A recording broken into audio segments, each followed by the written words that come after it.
باپ اور بیٹے روح القدس کے نام میں آمین۔ ہمارے لیے آج کی تلاوت عزرا کی کتاب اس کے 6 باب کی 7ویں اور 8ویں آیت، پھر 12ویں آیت اور 14ویں سے 20ویں آیت تک۔ اور خدا کے گھر کے اس کام میں تم دخل نہ دو، اور یہودیوں کے حاکم اور یہودیوں کے بزرگوں کو خدا کا وہ گھر اس کی اپنی جگہ میں بنانے دو۔ اور میں فرمان صادر کرتا ہوں کہ خدا کے اس گھر کے بنانے میں تم یہودیوں کے ان بزرگوں سے کہا کرو کہ بادشاہ کے خزانے یعنی دریا کے پار کے خراج سے ان آدمیوں کو جلدی سے خرچ دیا جائے تاکہ کام بند نہ ہو۔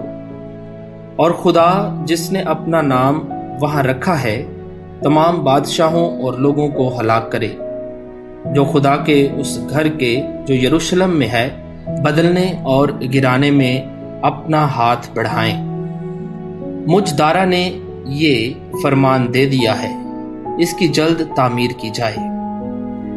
اور یہودیوں کے بزرگ بناتے رہیں، اور حجائی نبی اور زکریا بن ادو کی نبوت کے سبب سے کامیاب ہوئے، اور وہ تعمیر کرتے گئے۔ اور اسرائیل کے خدا کے حکم اور شاہان فارس کورش اور دارا اور ارت احش استدا کے فرمان کے مطابق کام مکمل کیا۔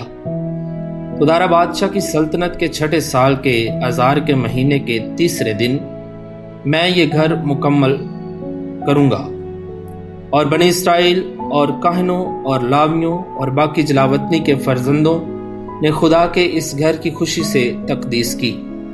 اور خدا کے اس گھر کی تقدیس کے وقت انہوں نے 100 بیل اور 200 مینڈے اور 400 برے اور تمام اسرائیل کے لیے خطا کے برے اسرائیل کے قبیلوں کے شمار کے مطابق 12 بکرے قربانی چڑھائے۔ اور انہوں نے کاہنوں کو ان کی باریوں میں اور لاویوں کو ان کے فریقوں میں خدا کی خدمت کے لیے یروشلم میں مقرر کیا، جیسا کہ موسیٰ کی کتاب میں لکھا ہوا ہے۔ اور جلاوطنی کے فرزندوں نے پہلے مہینے کے 14ویں روز فسح کی، کیونکہ تمام کاہنوں اور لاویوں نے ایک تن ہو کر اپنے آپ کو پاک کیا تھا۔